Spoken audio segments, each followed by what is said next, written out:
بسم اللہ الرحمن الرحیم۔ السلام علیکم۔ ابھی چند دن پہلے انجینئر محمد علی مرزا پر قاتلانہ حملہ ہوا،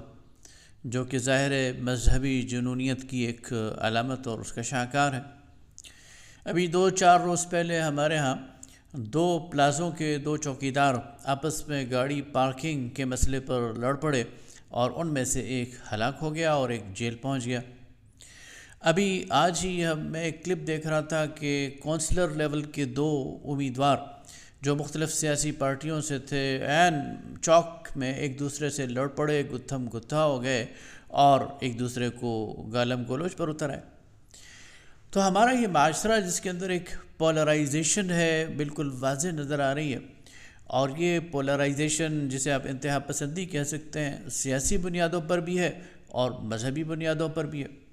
سیاسی مخالف کو بھی زندگی گزارنے کا حق نہیں ہے،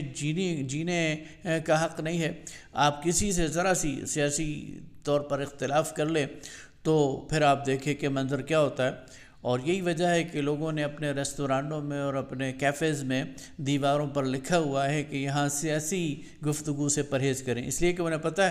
کہ جب سیاسی گفتگو شروع ہو جائے گی تو پھر اس کا جو اختتام ہے وہ سر پھٹول پر ہوگا، اس کا اختتام پھر گلاس ایک دوسرے کی طرف اچھالنے پر ہوگا، اور نقصان بیچارے ریسٹورنٹ والے کا ہو جائے گا اور کیفے والے کا ہو جائے گا۔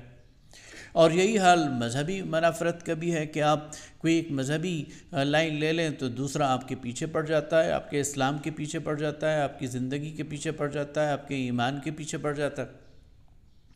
تو ہمارا یہ معاشرہ کیا یہ جنگل کا معاشرہ بنتا جا رہا ہے؟ کیا یہ ایک انارکی والا معاشرہ بنتا جا رہا ہے جس میں جس کا جو چاہے وہ کرے،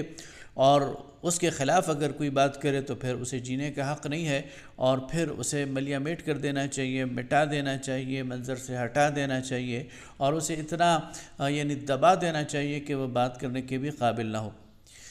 اور جو میرا پارٹی لیڈر ہے وہ تو مہاتما ہے، اور جو تمہارا پارٹی لیڈر ہے وہ غدار ہے، اور پھر اس بنیاد پر ایک بحث۔ تو یہ جو ہمارے ہاں یہ جو کلچر ڈیولپ ہو رہا ہے، اس کو کیسے دیکھا جائے اور اس کو کیسے ایڈریس کیا جائے، اور یہ المیہ جو جنم لے رہا ہے، اور اس میں پھر سوشل میڈیا نے تو جلتی پر تیل کا کام کیا ہے،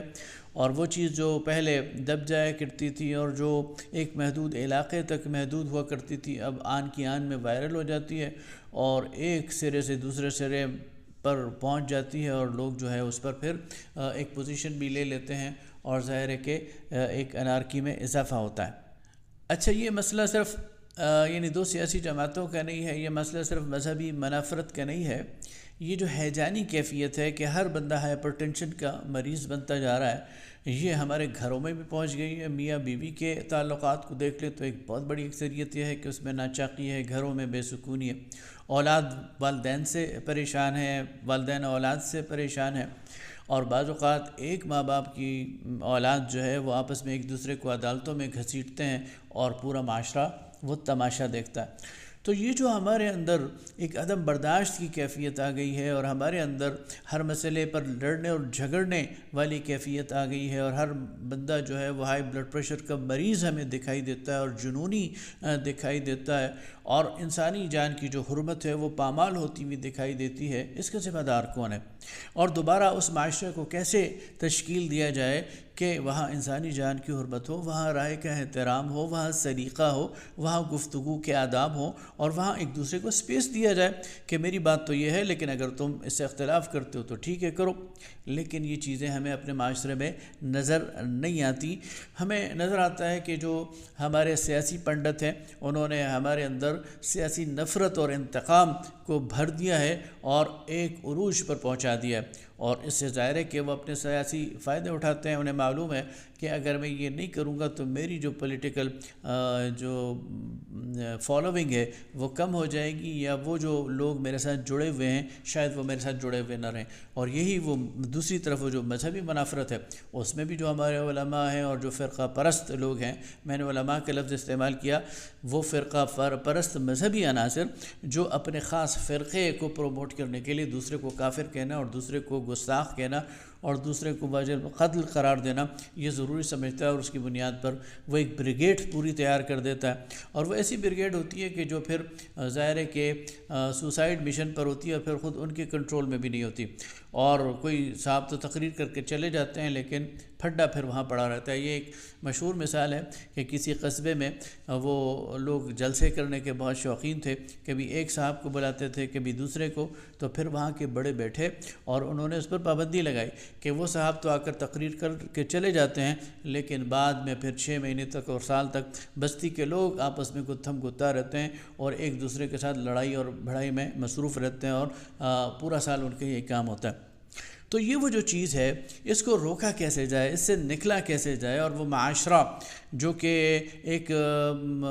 مرقع ہوتا ہے، جس میں مختلف آراء ہوتی ہیں، جس میں مختلف رنگ ہوتے ہیں، جس میں مختلف ٹیسٹ ہوتے ہیں، وہ معاشرہ کیسے ڈیولپ کیا جائے، ایک لمبا راستہ ہے، ایک ایسا راستہ ہے کہ جس پر چلنا ظاہر ہے کہ دشوار بھی ہے، لیکن ابتدا کرنی چاہیے، اور وہ ابتدا یہ ہے کہ ہر انسان کے اندر برداشت کی قوت پیدا ہو جائے اور ہر انسان دوسرے انسان کو بھی اپنی طرح ایک انسان سمجھے۔ اگر پاکستان کے اندر 24 کروڑ عوام ہیں تو ہمیں 24 کروڑ انسانوں کو ایک سپیس دینی ہوگی، ہمیں ان کو اپنے جیسا انسان سمجھنا ہوگا۔ اگر مجھے رائے رکھنے کی آزادی ہے تو میرے مقابل دوسرے کو بھی رائے رکھنے کی آزادی ہے، اگر مجھے کسی کو پسند کرنے کی آزادی ہے تو میرے مقابل اس کے مقابلے میں کسی اور کو پسند کرنے کی اسے آزادی ہونی چاہیے۔ اسی طرح اگر میری کوئی ریلیجیس رائے ہے تو کسی اور کی اس کے خلاف ہونی چاہیے، اس لیے کہ اس میں توسع ہے، اس میں تنوع ہے، اور اس میں ایک ویرائٹی پہلے سے موجود ہے۔ اور یہ جو مباحث جن پر آج ہم سر پٹول کر رہے ہیں، یہ آج کے مباحث تو نہیں ہیں، یہ شیعہ اور سنی کا جو تضاد ہے یہ آج کا تو نہیں ہے، یہ تو 1400 سال سے اس امت میں موجود ہے، لیکن بڑی خوبصورتی کے ساتھ اس کو نبھایا گیا ہے۔ آج کیا ہو گیا کہ یہ لوگ ایک دوسرے کے لیے جو ہے وہ جان کے در پہ ہو گئے۔ اس لیے ایک مسلمان کے طور پر ایک دوسرے کی رسپیکٹ کرنا، ایک مسلمان کے طور پر ایک دوسرے کی رائے کا احترام کرنا، ایک مسلمان کے طور پر ایک دوسرے کی عرض اور عزت اور وقار کا خیال رکھنا، یہ سب سے بڑی ضرورت ہے۔ نبی صلی اللہ علیہ وسلم نے یہ جو خطبہ حجۃ الوداع دیا تو اس بات پر فوکس کیا کہ ایک مسلمان کی جو عزت ہے، اس کی آبرو ہے، اس کا وقار ہے، یہ محترم ہے، اور جو جاہلیت کے تمام فخر تھے، مباحات تھے، نبی صلی اللہ علیہ وسلم نے فرمایا کہ میں نے اپنے قدموں کے نیچے رود دیے ہیں۔ اب ایک مسلمان کو دوسرے سے محبت کا تعلق رکھنا چاہیے، احترام کا تعلق رکھنا چاہیے، اور انسانی جان کو اتنا سستا نہیں بنانا چاہیے کہ گاڑی کی پارکنگ کی بنیاد پر اور کسی مذہبی رائے سے اختلاف کی بنیاد پر اور کسی سیاسی رائے سے اختلاف کی بنیاد پر انسان دوسرے انسان کی جان لینے